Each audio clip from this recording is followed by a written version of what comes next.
Will you please join me in the pledge to the Bible? I pledge allegiance to the Bible, God's holy word. I will make it a lamp unto my feet and a light unto my path. I will hide its words in my heart, that I might not sin against God. Can you please join me in the pledge to the flag?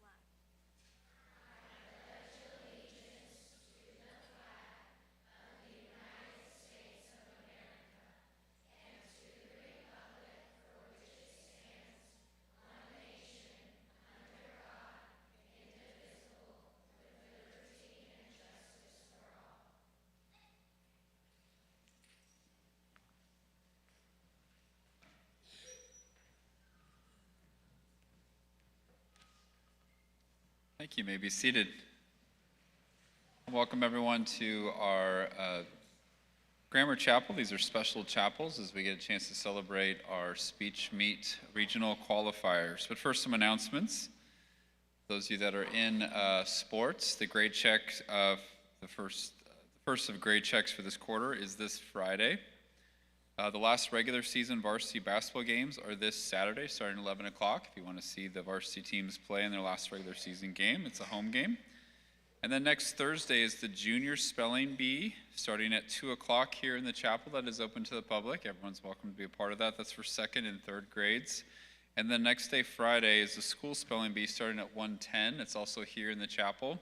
That's from 4th through 8th grade. The winner of that will go on to the South Texas meet on Saturday the 28th, representing Annapolis there. Saturday the 14th is the South Texas Regional Speech Meet. It'll be here at Annapolis. We are looking for volunteers. That information's been sent out, but we need kind of an army of volunteers to make the meet go smoothly as possible, and we'd love for you to be a part of it. It's an incredible meet to see the different schools and just see how our kids kind of compare to all of that, and it's just a wonderful way to celebrate the culmination of the speech meet. Next Monday, the 9th, is Coffee with the Head. We'll be in the theater.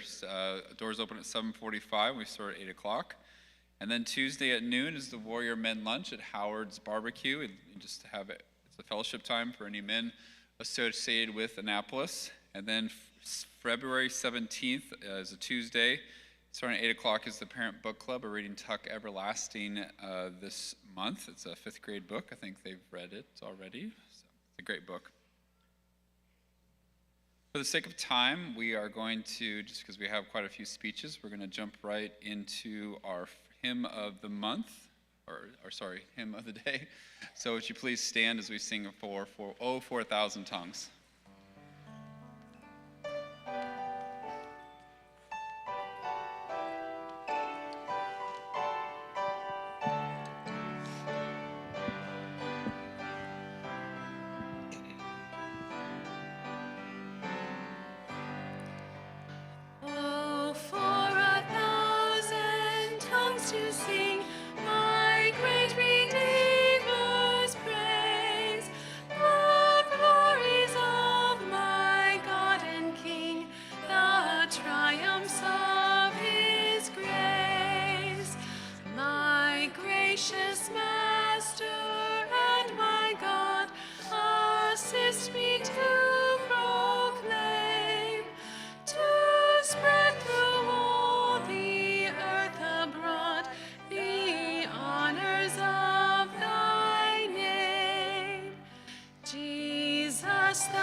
Will you please join me in the Lord's Prayer?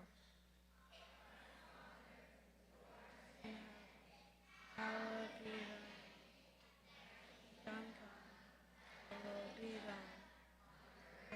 it is in heaven. Give us this day our daily bread. Forgive us our trespasses. We forgive those who trespass against us. Lead us not into temptation, but deliver us from evil. Thine is the kingdom, glory.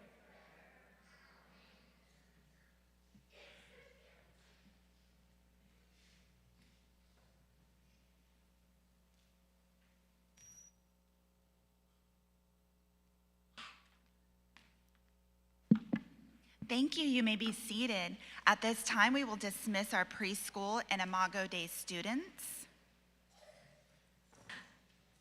As a continuation from last week, we will continue to recognize our runner-ups and qualifiers from our speech meet presentations.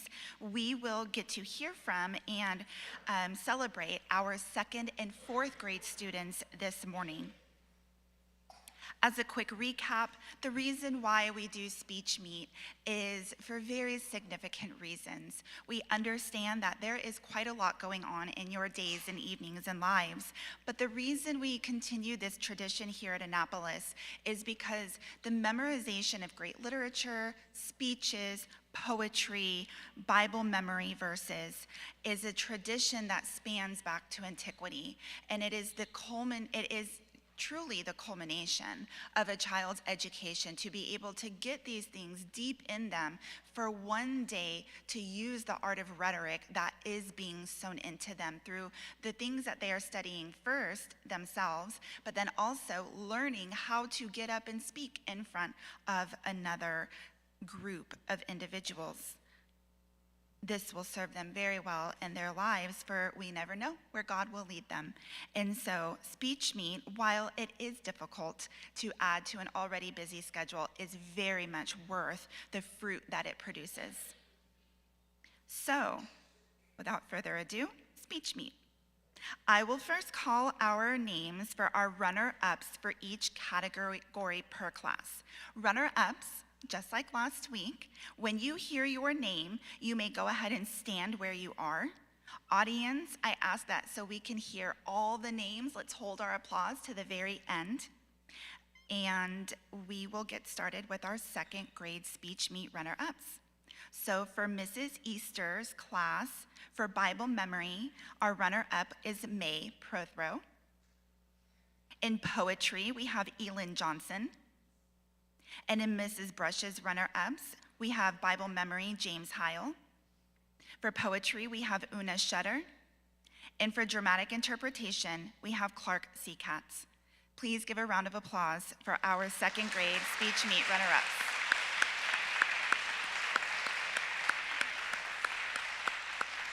Good job. You may be seated, 2nd graders. 4th grade runner-ups. For Mrs. Ward's class, for Bible memory, we have Elijah Lozano. For poetry, we do not have one because we had a tie for our qualifier. And in dramatic interpretation, we have Owen Peterson. For Mrs. Inkster, for Bible memory, we have Declan Shutter. We have for poetry, Muna Mbakwe. And for dramatic interpretation, we do not have one for our 4th grade runner-up. So let's give a round of applause for our 4th grade speech meet runner-ups. Thank you, boys. You can be seated. Our qualifiers. I will first announce our 2nd grade qualifiers to come on stage for each category. Students, when you hear your name, please go ahead and join me on stage. Once all of you are on stage, you will take turns presenting your speech meet selection. Once you have presented, please remain on stage so we can honor all students until they have all completed their turn. So for our 2nd grade Miss Easter's qualifiers. For Bible memory, we have Nash Boswell. For poetry, we have Trinity Hansen. For dramatic interpretation, we have Lincoln Dempsey. And for Mrs. Brush's qualifiers, we have Bible memory, Christovis Montalvo. For poetry, we have Dawson Reed. And for dramatic interpretation, we have Noel Kenny. Let's give a round of applause for our 2nd grade speech meet qualifiers.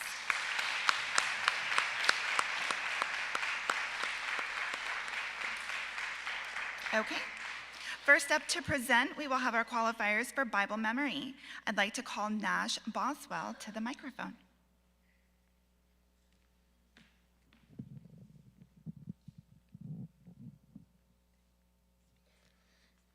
Matthew 24:42 through 44, New King James Version. Watch therefore, for you do not know what hour your Lord is coming. But know this, that if the master of the house had known what hour the thief would come, he would have watched and not allowed his house to be broken into. Therefore you also be ready, for the Son of Man is coming at an hour you do not expect. What this verse means to me is that I need to trust in the Lord and be ready. Great job. Next up, I welcome Christovis Montalvo.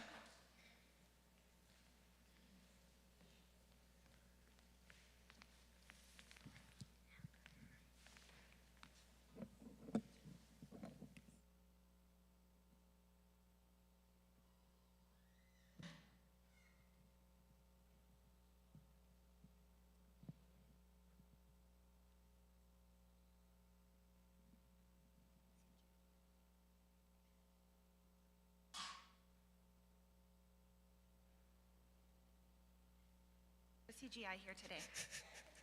You get the real thing. Colossians 3:1 through 4. If then you were raised with Christ, seek those things which are above, where Christ is sitting at the right hand of God. Set your mind on things above, not on things on earth. For you died, and your life is hidden with Christ in God. When Christ, who is our life, appears, then you will appear with him with glory. What this verse means to me is that I need to put my mind on God's truth. Good job. Good job, Christovis.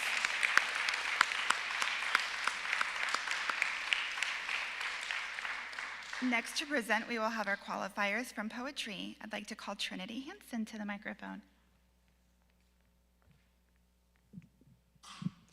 Going to bed by Marchette Shut. I'm always told to hurry up, which I'd be glad to do if there were not so many things that need attending to.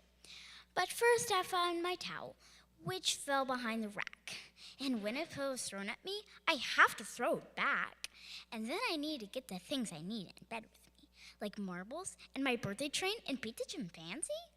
And then I have to see if my pollywog is safely in its pan and stand a minute on my head to be quite sure I can. And then I have to bounce upon my bed to see if it'll sink. And then, when I am all covered up, I find I need a drink.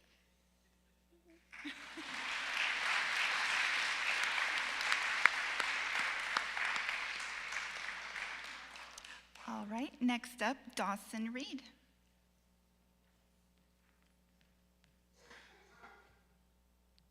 Tiptoe by Carla Cuskin. Yesterday I skipped all day, the day before I ran. Today I'm gonna tiptoe everywhere I can. I'll tiptoe down the stairway, I'll tiptoe through the door. I'll tiptoe to the living room and give an awful roar. My father, who is reading, will jump up from his chair and mumble something silly like, "I don't see you there." I'll tiptoe to my mother and give a little cough. And when she spins to see me, well, I'll softly tiptoe off. I'll tiptoe through meadows, over hills and yellow sands. And when my toes get tired, then I'll tiptoe on my hands.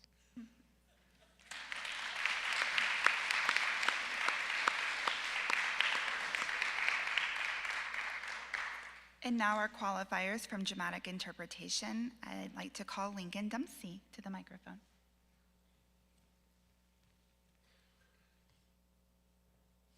I meant to do my work today by Richard Le Gallienne. I meant to do my work today, but a brown bird sang in the apple tree, and a butterfly flittered across the field, and all the leaves were calling me. And the wind went sighing over the lands, tossing the grasses to and fro, and the rainbow held out its shining hand. So what could I do but laugh and go?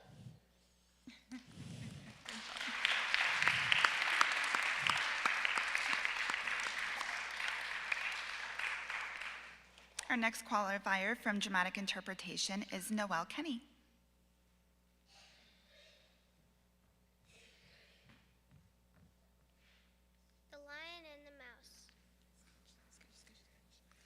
The Lion and the Mouse by Aesop.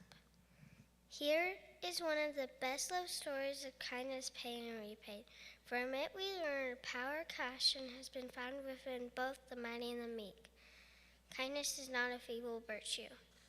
One day a great lion lay asleep in the sunshine. A little mouse ran across his path and wakened him. The great lion was just about to eat him up when he cried, "Oh, please let me go, sir. Someday I may help you."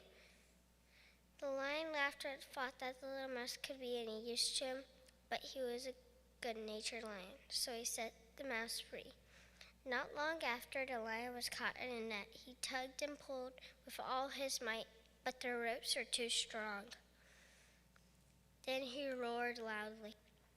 The mouse heard him and ran to the spot. "Be still, dear lion, and I will set you free. I will gnaw the ropes." With his sharp and little teeth, the mouse gnawed the ropes, and the lion came out of the nets. "You laughed at me once," said the mouse. "You thought I was too little to do you a good turn. But see, you owe your life to a poor little mouse."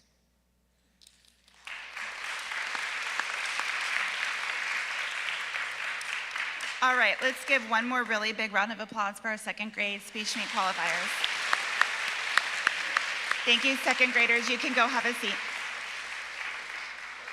Y'all can go.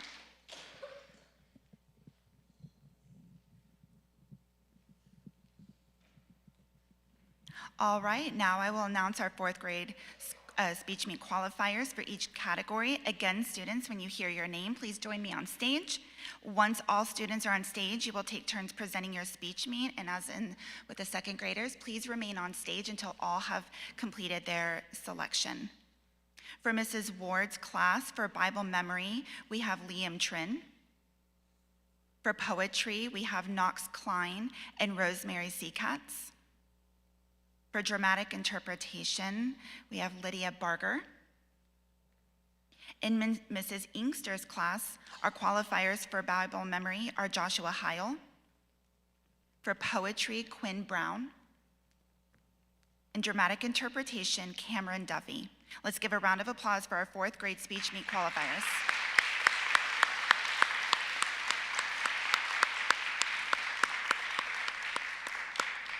All right, first up to present, we have our qualifiers from Bible memory. I'd like to call Liam Trin to the microphone.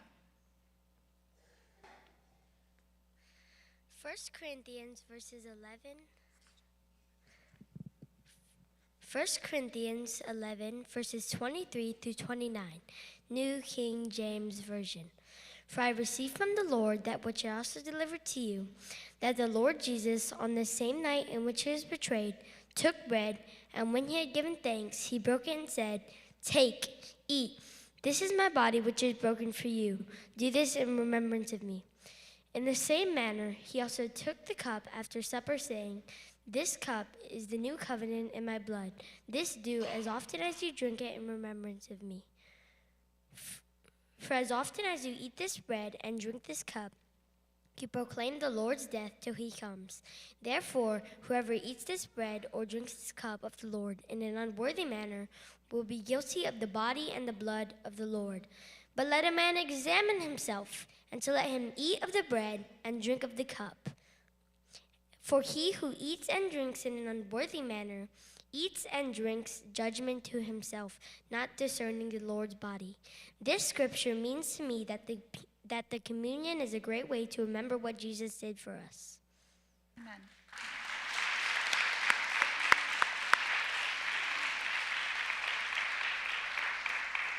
All right, next up for Bible memory qualifier, we have Joshua Heil.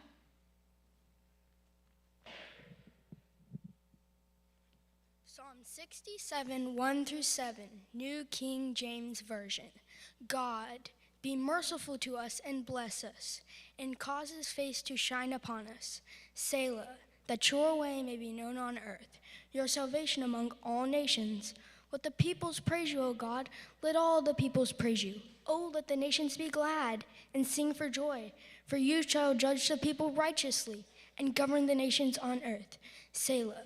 Let the peoples praise you, O God. Let all the peoples praise you. Then the earth shall yield her increase.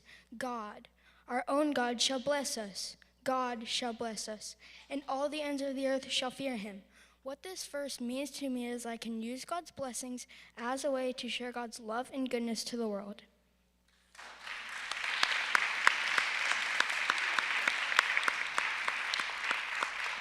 All right, next to present, we will have our qualifiers from poetry. I'd like to call Knox Klein up.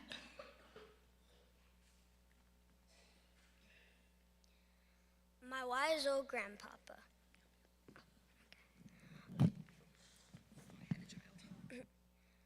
My Wise Old Grandpapa by Wilbur G. Howcroft. When I was but a little chap, my grandpapa said to me, "You'll need to know your manners, son, when you go out to tea. Remove the shells from hard-boiled eggs. Make sure your hat's on straight. Pour lots of honey on your peas to keep them on the plate. Blow daintily upon your tea to cool it to your taste, and always pick bones thoroughly with due regard for waste.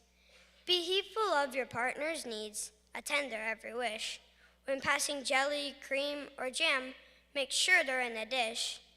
When eating figs or coconuts to show you are refined, gently gnaw the centers out and throw away the rind. If you should accidentally gulp some coffee while it's hot, just raise the lid politely and replace it in the pot." Good job. Next to present for poetry, we have Rosemary C. Katz.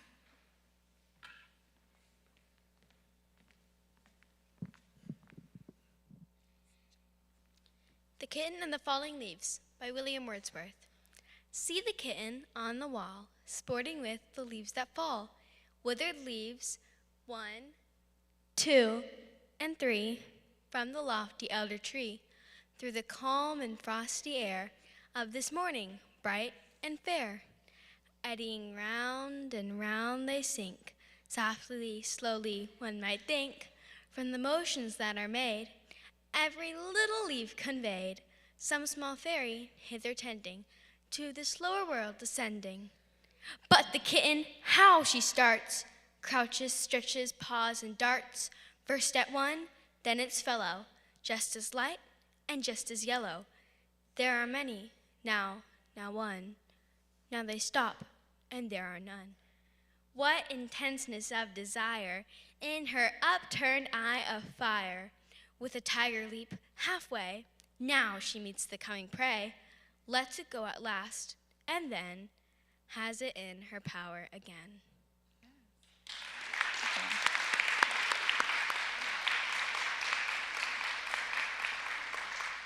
Next up for poetry qualifier, we have Quinn Brown.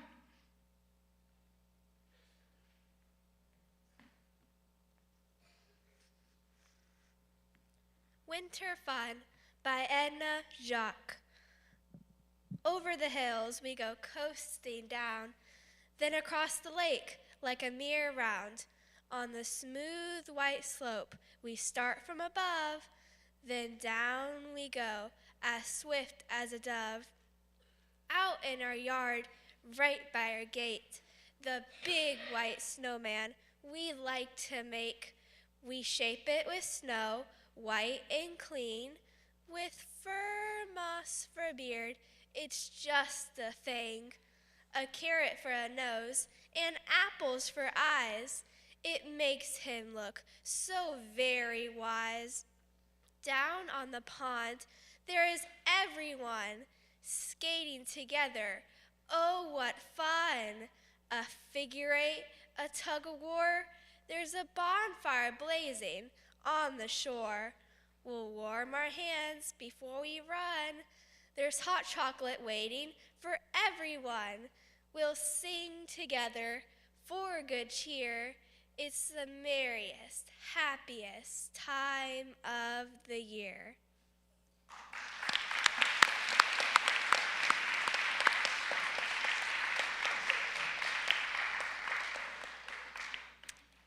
Now we will have our qualifiers from dramatic interpretation. I'd like to welcome Lydia Barger. George Washington and the Cherry Tree, adapted from J. Berg Essenwein and Marietta Stockard. This story is the most famous truth-telling tale in America. When George Washington was a little boy, he lived on a farm in Virginia. His father taught him to ride and would take young George about the farm with him so that his son might learn how to take care of the fields and horses and cattle when he grew older. Mr. Washington had planted an orchard of fine fruit trees. There were trees of apple, peach, pear, plum, and cherry. Once, a particularly fine cherry tree was sent to him from across the ocean. Mr. Washington planted it on the edge of the orchard. Everyone on the farm was to watch it carefully to see that it was not hurt in any way. It grew well, and one spring it was covered with white blossoms. Mr. Washington was pleased to think he would soon have cherries from the little tree. Just about this time, George was given a shiny new hatchet. He took it and went about, chopping sticks, hacking into the rails of fences, and cutting whatever else he passed.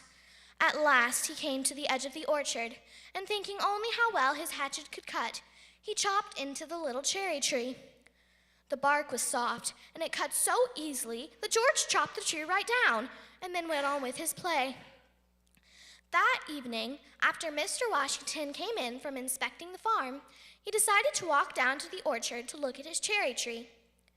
He stood in amazement when he saw it. Who would have dared do such a thing? He asked everyone, but no one could tell him anything about it. Just then, George passed by. "George," his father called in an angry voice, "do you know who killed my cherry tree?" This was a tough question, and George staggered under it for a moment, but quickly recovered. "I cannot tell a lie, Father," he said. "I did it with my hatchet." Mr. Washington looked at George, whose face was white, but who looked straight into his father's eyes. "Go into the house, son," said Mr. Washington sternly. George went into the library and waited for his father. He had been so foolish, and now he felt ashamed. His father was right to be displeased. Soon Mr. Washington came into the room. "Come here, my boy," he said. George went over to his father. Mr. Washington looked at him long and steadily. "Tell me, son, why did you cut the tree?" "I was playing and I did not think," he stammered. "And now the tree is dead. We shall never have any cherries from it. But worse than that, you have failed to take care of the tree when I asked you to do so." George's head was bent and his cheeks were red from shame.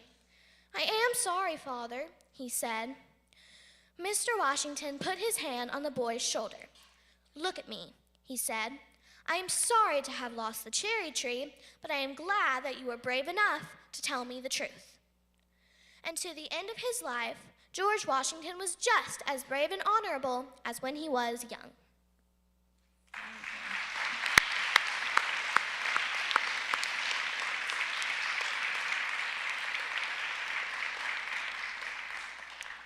Our next qualifier from dramatic interpretation is Cameron Duffy.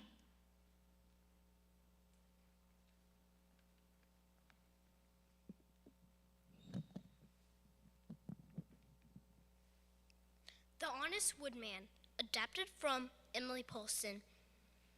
This story is retold from a poem by Jean de La Fontaine, who, like Aesop, was master of the fable. Once upon a time, out in the green, silent woods, near a rushing river that foamed and sparkled as it hurried along, there lived a poor woodcutter who worked hard to make a living for his family. Every day he would trudge into the forest with a strong, sharp axe over his shoulder. He always whistled happily as he went, because he was thinking that, as long as he had his health and his axe, he could earn enough to buy all the bread his family needed. One day he was cutting down a large oak tree near the riverside. The chips flew fast at every stroke, and the sound of the ringing axe echoed through the forest so clearly you might have thought a dozen wood choppers were at work that day. By and by, the woodman thought he would rest a while. He leaned his axe against a tree and turned to sit down. But he tripped over an old gnarled root, and before he could catch it, his axe slid down the bank and into the river. The poor woodman gazed into the stream, trying to see the bottom, but it was far too deep there. The river flowed over the lost treasure just as merrily as before. "What will I do?" the woodman cried. "I've lost my axe. How will I feed my children now?" Just as he finished speaking, up from the lake rose a beautiful lady. She was the water fairy of the river, and she came to the surface when she heard a sad voice. "What is your sorrow?" she asked kindly. The woodman told her about his troubles, and at once she sank beneath the surface and reappeared in a moment with an axe made of silver. "Is this the axe you lost?" she asked. The woodman thought of all the fine things he could buy for his children with the silver, but the axe wasn't his, so he shook his head and answered, "No, my axe was only made of steel." The water fairy laid the silver axe on the bank and sank again into the river. In a moment she rose and showed the woodman another axe. "Perhaps this one is yours?" she asked. The woodman looked. "Oh no," he replied. "This one is made of gold. It is worth many more times than mine." The water fairy laid the golden axe on the bank. Once again she sank. Up she rose. This time she held the missing axe. "That is mine," the woodman cried. "That is surely my old axe." "It is yours," said the water fairy, "and so are these other two now. These are gifts from the river because you had told the truth." And that evening the woodman trudged home with all three axes on his shoulder, whistling happily as he thought of all the good things they would bring for his family.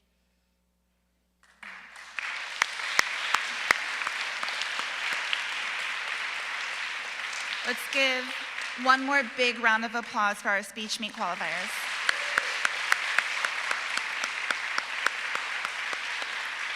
Thank you, students. You can exit the stage. All right, will you please stand?